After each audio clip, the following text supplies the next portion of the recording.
ప్రభువైన యేసుక్రీస్తు నామమున ఈ కార్యక్రమంను వీక్షిస్తున్న మీ అందరికీ శుభములు తెలియజేస్తున్నాను. విజన్ క్యూటీ ఫెలోషిప్ వారి యేసుతో ఏకాంత సమయం ఈ క్వైట్ టైం కార్యక్రమానికి మిమ్మల్ని ప్రేమతో ఆహ్వానిస్తున్నాను.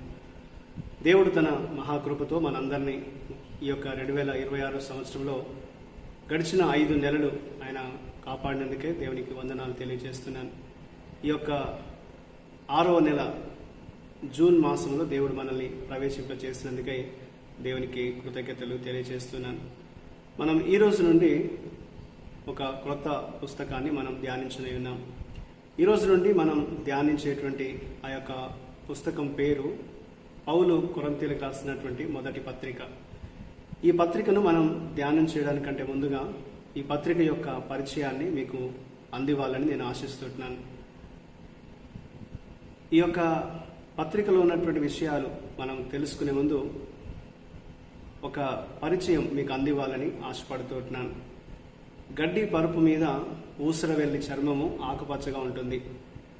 భూమి మీద అదే ఊసరవెల్లి గోధుమ రంగులోకి మారుతుంది. జంతువు యొక్క చర్మము దాని పరిసరాలకు అనుగుణంగా మారుతున్నట్లుగా మనం చూడగలం. అనేక జీవులు తమ మనుగడ కొరకు సహాయపడడానికి దేవుడిచ్చినటువంటి మారువేషంతో ప్రకృతిలో అవి కలిసిపోతాయి. మనం కూడా ప్రస్తుత వాతావరణంలో ఇమిడిపోవాలని, దానికి అనుగుణంగా మారాలని కోరుకోవడం అది సహజం.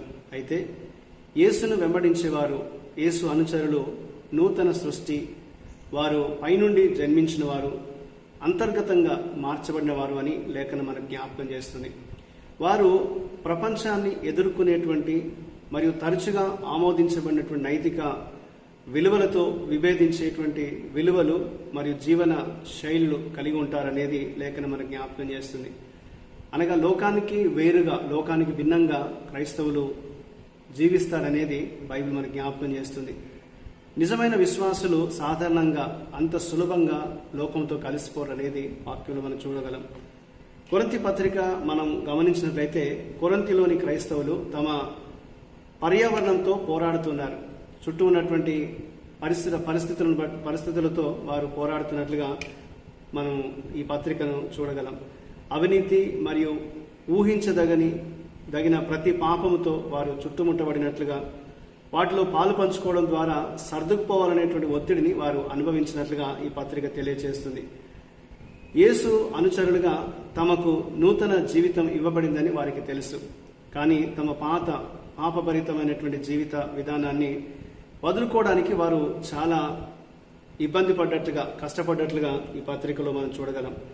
మరియు ఈ నూతన సంఘంలో యేసును అనుసరించడంలో లభించే స్వేచ్ఛను, ఆయన మాట్లాడినటువంటి నూతన నిబంధనను అనుభవించడం అంటే ఏమిటో అనే దానితో వారు సతమతమైనట్లు ఈ పత్రిక తెలియజేస్తుంది.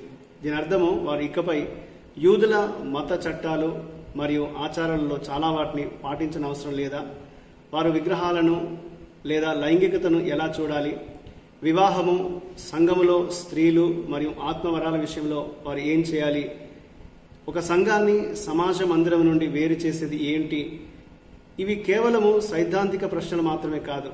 అనైతికత, ధర్మశాస్త్రవాదము మరియు ఆధ్యాత్మిక అపరిపక్వత వలన సంఘము బలహీనపడుతుందనేది ఈ పత్రికలో మనం చూడగలం. విశ్వాసుల యొక్క నమ్మకం, వారి యొక్క విశ్వాసము వారి అనైతిక వాతావరణ కొలిమిలో పరీక్షించబడుతూ ఉంది. వారిలో కొందరు ఆ పరీక్షలో విఫలమైనట్లుగా మనం లేఖనంలో చూడగలుగుతూ ఉన్నాం. పౌలు ఆ దేశ ప్రజల సమస్యలను, ఆ పట్టణ ప్రజల సమస్యలను, వారికి ఉన్నటువంటి విభేదాలను పరిష్కరించడానికి వారిని సిద్ధం చేస్తున్నట్లు మనం ఈ లేఖలో చూడగలుగుతుంటాం. పౌలు వారి పాపాలను, వారికి దిద్దుబాటు చర్యలను మరియు క్రీస్తును స్వీకరించవలసిన అవసరాన్ని గుర్తు చేశాడు. వారు ఎదుర్కొంటున్నటువంటి పరిస్థితుల్లో వారు దేవునిలో ఎలా నిలబడాలో వారికి పౌలు ఈ పత్రికలు తెలియజేస్తున్నాడు. ఆయన ఒక విశ్వాసపూర్వకమైనటువంటి పరిచయాన్ని అందించిన తర్వాత పౌలు వెంటనే ఐక్యత అనేటువంటి అంశంపైకి ఆయన దృష్టి మళ్లించినట్లుగా ఈ పత్రికలో చూస్తాం. విశ్వాసులందరూ ఏకం కావాల్సినటువంటి స్పష్టమైన, సరళమైన సువార్త సందేశాన్ని ఆయన నొక్కి చెప్పాడు. సంఘ నాయకుల పాత్ర ఏంటో పౌలు వివరించినట్లుగా చూస్తాం. విశ్వాసులు తమ విశ్వాసంలో ఎదగాలని ఆయన వారిని ప్రోత్సహించాడు. ఆ తర్వాత పౌలు కొందరు సంఘ సభ్యుల యొక్క అనైతికతను మరియు క్రైస్తవుల మధ్య ఉన్నటువంటి విభేదాల సమస్యను ఆయన ప్రస్తావించాడు.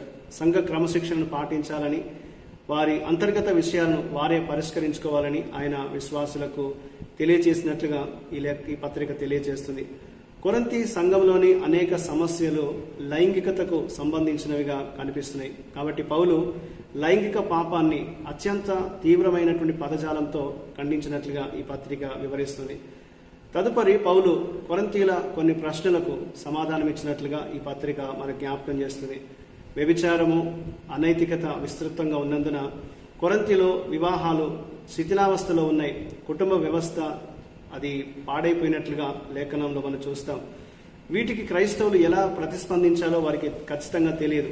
అందుకని పౌలు వారికి సూటిగా ఆచరణాత్మకంగా ఆయన సమాధానాలు ఇచ్చినట్లు ఈ యొక్క పత్రికలో మనం చూడగలం. విగ్రహాలకు బలర్పించే మాంసం గురించిన ప్రశ్నకు సంబంధించి, క్రీస్తు పట్ల సంపూర్ణ నిబద్ధతకు సంబంధించి, మరియు తోటి విశ్వాసుల పట్ల, ముఖ్యంగా బలహీనమైనటువంటి సహోదరుల పట్ల సున్నితత్వాన్ని చూపించాలని పౌలు సూచించినట్లు ఈ పత్రిక తెలియజేస్తుంది.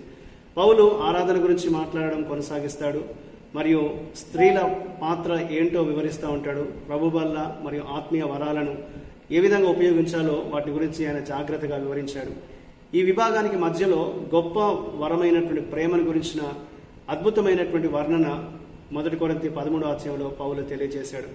ఆ తర్వాత 15వ అధ్యాయంలో పునరుత్థానం గురించిన చర్చ, తదుపరి కొన్ని చివరి ఆలోచనలు, శుభాకాంక్షలు మరియు ఆశీర్వచనంతో పౌలు ఈ పత్రికను ముగించినట్లుగా మనం చూడగలం.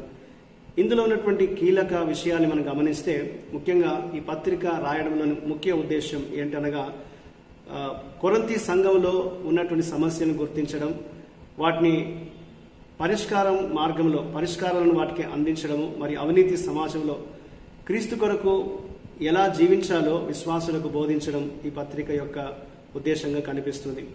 దీన్ని రాసింది రచయిత పౌలు. దీన్ని పొందుకున్నటువంటి ప్రేక్షకులు కొరింథీలోని సంఘము. ఈ పత్రిక రాయబడినటువంటి తేదీ మనం గమనిస్తే, కొరింథీ పత్రికను దాదాపు క్రీస్తు శకం 55లో పౌలు తన 3వ మిషనరీ ప్రయాణంలో ఎఫెసులో 3 సంవత్సరాలు పరిచర్య ముగిసే సమయానికి సమీపంలో రాసి ఉంటాడని పండితులు అభిప్రాయం. ఇందులో ఉన్నటువంటి కూర్పు మనం గమనిస్తే, కొరింథీ ఒక ప్రధానమైనటువంటి పట్టణం, అన్ని రకాల ప్రజలు ఉండేటువంటి ఒక కాస్మోపాలిటన్ సిటీ అనేది విశ్వనగరంగా చెప్పబడేటువంటి పట్టణం. ఓడరేవు మరియు ప్రధాన వాణిజ్య కేంద్రము, అకయాలో అత్యంత ముఖ్యమైనటువంటి నగరంగా ఈ నగరం ఉన్నట్లుగా మనం గమనించగలం. ఇది విగ్రహారాధనతో మరియు అనైతికతతో నిండిపోయినట్లుగా పౌలు గుర్తించాడు. సంఘం ఎక్కువగా అన్యులతో కలిసిపోయింది. పౌలు తన 2వ మిషనరీ ప్రయాణంలో ఈ సంఘాన్ని స్థాపించాడు. ఈ పత్రికలోని ముఖ్య వచనాన్ని గమనిస్తే, ముఖ్య వచనం 1వ అధ్యాయం 10వ వచనం, సహోదరులారా, మీరందరూ ఏకభావంతో మాట్లాడవలననియో, మీలో కక్షలు లేక ఏక మనసుతోనూ ఏక తాత్పర్యంతోనూ మీరు సన్నద్ధులై ఉండవలననియో మన ప్రభువైన యేసుక్రీస్తు పేరట మిమ్మల్ని వేడుకొనుచున్నాను. 1 కొరింథీ 1:10. ఇందులో మనకు కనిపించేటువంటి ముఖ్య వ్యక్తులు, కీ పర్సన్స్ ఎవరనగా పౌలు, తిమోతి, క్లోయే యొక్క ఇంటి సభ్యులు మరియు కొరింథీలో ఉన్నటువంటి విశ్వాసులు. ఈ యొక్క పత్రికలోని ముఖ్య స్థలం ఏమనగా కొరింథీ పట్టణం. ఇందులో ఉన్నటువంటి ప్రాముఖ్యమైనటువంటి అంశాలు మనం గమనించినట్లయితే, విశ్వసనీయత. కొరింథీలు పేతురు, పౌలు మరియు అపోల్లో వంటి వివిధ సంఘ నాయకులు మరియు బోధకుల చుట్టూ వారు గుమికూడినట్లుగా మనం కొరింథీ పత్రికలు చూస్తాం. ఈ విశ్వాసాలు మేధో అహంకారానికి దారితీశాయి, సంఘములో విభజన స్ఫూర్తిని సృష్టించాయి. ఒక్కొక్కరి వారిగా చెప్పుకుంటున్నట్లు ఈ పత్రిక వివరిస్తూ ఉంటుంది. నేను అపోల్లో వాడను, నేను కేఫా వాడనని వారి మధ్య వారు ఒక్కొక్కరిని గుర్తింపును వారు తెలియజేసుకుంటున్నారు. ఇది ఈనాటికి కూడా మనం సంఘంలో చూస్తూ ఉంటున్నాం. కానీ మానవ నాయకుల పట్ల, మానవ జ్ఞానం పట్ల మనకున్న విశ్వాసము క్రైస్తవులను ఎన్నడూ వర్గాలుగా విభజించకూడదనేది ఈ పత్రిక ద్వారా మనం గుర్తించాలి. మనం మన తోటి విశ్వాసుల పట్ల శ్రద్ధ వహించాలి. వారితో మనం పోరాడకూడదు. మన విధేయత కేవలం క్రీస్తు కొరకే ఉండాలి అనేది లేఖనం మనకు జ్ఞాపకం చేస్తుంది. క్రీస్తే మనల్ని నడిపించనివ్వాలి, ఆయనే మనకు శిరస్సు అనేటువంటి విషయాన్ని మనం గుర్తించాలనేది ఈ పత్రికలో మనము గమనిస్తూ ఉంటాం. ఇందులో మనకు కనిపించే మరొక అంశం ఏమనగా అనైతికత.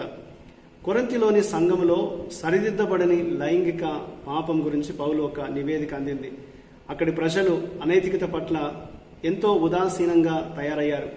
మరికొందరు వివాహం గురించి తప్పుడు అభిప్రాయాలు కలిగి ఉన్నారు. క్రైస్తవులు నైతికంగా జీవించాలని, మన శరీరాలను ఎల్లప్పుడూ దేవుని సేవ కోసము వాడుకోవాలని పౌలు పత్రికలో తెలియజేశాడు. మనము పాపపు ఆలోచనలు మరియు పాప పద్ధతులతో ఎన్నడూ కూడా రాజీ పడకూడదని పౌలు తెలియజేస్తున్నాడు. మన చుట్టూ ఉన్న ప్రజలతో మనం కలిసిపోకూడదు. మనం దేవుని కొరకు ప్రత్యేకించబడిన వారుగా జీవించాలి. మనం దేవుని నైతిక ప్రమాణాలకు అనుగుణంగా జీవించాలి. సమాజం మనల్ని అంగీకరించినప్పటికీ వారు మనల్ని గుర్తించకపోయినప్పటికీ కూడా అనైతిక ప్రవర్తన మనం సహించకూడదు అనేది ఇందులో మనం చూస్తూ ఉంటాం. మరొక అంశం ఇందులో కనిపించేది ఏంటంటే స్వేచ్ఛ. పౌలు లేఖనాల్లో స్పష్టంగా నిషేధించబడిన పద్ధతులపై ఎంపిక చేసుకొని స్వేచ్ఛను బోధించాడు. అన్యమత ఆచారాలలో ఉపయోగించే జంతువుల మాంసాన్ని తినడం వంటి కొన్ని చర్యలు సహవాసం ద్వారా అవినీతికి గురవుతాయని కొందరు విశ్వాసులు భావించినారు. మరికొందరు తాము పాపం చేశామని భావించకుండా అలాంటి చర్యల్లో పాల్గొనడానికి సంకోచించేవారు. పౌలు మనకు క్రీస్తులో స్వేచ్ఛ ఉంది అని తెలియజేస్తున్నాడు. అయితే క్రైస్తవ స్వేచ్ఛను దుర్వినియోగం చేసుకోకూడదని, ఇతరులతో ఆలోచించకుండా మరియు సున్నితంగా ఉండకూడదు. మనం లోతైన అవగాహన ఉన్నందున మరియు మన జీవితాన్ని సరిగ్గా నడిపించుకోవాలి అనేది దేవుని వాక్యంలో ఈ కొరింథీ పత్రికలో పౌలు జ్ఞాపకం చేస్తున్నాడు. అది తప్పు కాదని తెలిసినందున మనం తప్పు అని భావించే వాటిని చేయమని ఇతరులను ఎప్పుడూ ప్రోత్సహించకూడదు. ప్రేమ మన యొక్క ప్రవర్తనకు నిర్దేశకంగా ఉండాలి అనేది పౌలు ఈ పత్రికలో జ్ఞాపకం చేస్తూ ఉంటున్నాడు. అలాగే ఇందులో మరొక అంశం ఏంటనగా ఆరాధన. పౌలు ఆరాధనలో ఆయన ఏ రీతిగా ఉండాలో జ్ఞాపకం చేస్తాడు. ఆరాధన చేసేటప్పుడు ప్రజలు మొదట తమ పాపాన్ని ఒప్పుకోవాలని పౌలు గుర్తించాడు. పాపాన్ని ఒప్పుకోకుండా ప్రభురాత్రి భోజనంలో పాలు పొందకూడదని తెలియజేస్తున్నాడు. ఆధ్యాత్మిక బహుమతులు, దేవుడిచ్చినటువంటి ఆత్మీయ వరాల్ని దుర్వినియోగం చేయకూడదు. సంఘంలో మహిళల పాత్రలపై ఆ గందరగోళం ఉన్నప్పుడు ఆయన దాని గురించి సరి అయినటువంటి వివరణ ఇచ్చినట్లుగా మనం చూస్తా ఉన్నాం. ఆరాధన సక్రమంగా జరగాలి. పౌలు చెప్పినట్లుగా దేవుని ఆరాధించడానికి మనం చేసే ప్రతి పని ఆయనను గౌరవించేదిగా, ఘనపరిచేదిగా ఉండాలి అనేది, ఆయనకు తగిన విధంగా మనం ఆయన ఆరాధించాలనేది పౌలు గుర్తు చేస్తున్నాడు. ఆరాధన విశ్వాసులందరికీ సామరస్యపూర్వకంగా, ఉపయోగకరమైనదిగా మరియు వారిని బలపరిచేదిగా, ఉద్ధరించేదిగా ఉండేలా చూసుకోవాలని పౌలు ఈ లేఖలో గుర్తు చేస్తున్నాడు. ఇక చివరిగా ఇందులో కనిపించే మరొక అంశం ఏంటనగా పునరుత్థానము. కొంతమంది క్రీస్తు మృతుల్లోని లేచాడని వారు నమ్మట్లేదు, దాన్ని నిరాకరించారు. మరికొందరు మనుషులు భౌతికంగా పునరుత్థానం చెందరని భావించారు. అయితే క్రీస్తు పునరుత్థానము మనం మరణించిన తర్వాత మనకు క్రొత్త సజీవమైన శరీరాలు ఉంటాయనేటువంటి హామీని, నిరీక్షణ మనకిస్తుంది. క్రీస్తు మరణాన్ని జయించి ఆయన తిరిగి లేచాడు కాబట్టి మనం కూడా ఆ విధంగానే పునరుత్థానం పొందుకుంటామని పౌలు ఈ పత్రికలో వివరించాడు. పునరుత్థానంపై ఉన్న నిరీక్షణే క్రైస్తవ విశ్వాసానికి అసలైనటువంటి రహస్యం. మనం మరణించిన తర్వాత తిరిగి బ్రతికించబడతాం కాబట్టి మన జీవితాలు వ్యర్థం కావు. మనం ఈ లోకం మట్టుకే ప్రభునందు విశ్వాసం ఉంచలేదు, కానీ మనకు ఒక నిరీక్షణ ఉంది. మనం నిరంతరం ప్రభుతో ఉండబోతున్నాం అనేది లేఖనం మనకు తెలియజేస్తుంది. కాబట్టి మనము మన సేవలో మనం దేవునికి నమ్మకంగా ఉండాలి. క్రీస్తుతో నిత్యత్వం గడుపుతామనేటువంటి తెలుసుకొని ఈరోజు మనం సరిగ్గా జీవించాలి అనేది దేవుడు మనకు ఈ యొక్క కొరింథీ పత్రిక నుండి జ్ఞాపకం చేస్తూ ఉంటున్నాడు. కాబట్టి ఈ పత్రికను మనం ధ్యానిస్తుండగా దేవుడు మనతో మాట్లాడినట్లుగా, మన జీవితాలు ఇంకా ఆత్మీయంగా సరిచేసి బలపరచినట్లుగా దేవుడు సహాయం చేయనట్లు ప్రార్థన చేద్దాం. మా ప్రియ పరలోకపు తండ్రి, మీకు వందనాలు చెల్లిస్తున్నాం. మేము కొరింథీ పత్రికను ధ్యానించిన ఇంటుండగా పరిశుద్ధాత్మదేవ మాకు బోధించండి, మమ్మల్ని సరిచేయండి, బలపరచండి. నీ వాక్యానుసారంగా మా జీవితాన్ని మేము కట్టుకోవడానికి నీ కృప చూపమని, మీ చిత్తాన్ని బట్టి మమ్మల్ని నడిపించమని యేసుక్రీస్తు నామమున ప్రార్థిస్తున్నాను తండ్రి, ఆమేన్. ప్రియులారా, మీరు సమయం తీసుకొని ఈ యొక్క కొరింథీ పత్రిక పరిచయాన్ని విన్నందుకు మీకు ప్రత్యేకమైన వందనాలు తెలియజేస్తున్నాను. ప్రతిరోజు మీకు డైలీ రిఫ్లెక్షన్స్, అనుదిన ధ్యానాలు అందించబడుతున్నాయి. మీరు వాటిని విని ఆధ్యాత్మికంగా మేలు పొందాలని ప్రభువు పేరిట కోరుతూ ఉంటున్నాను. దేవుని కృప మనందరికీ ఎల్లప్పుడూ తోడై ఉండి కాపాడును గాక.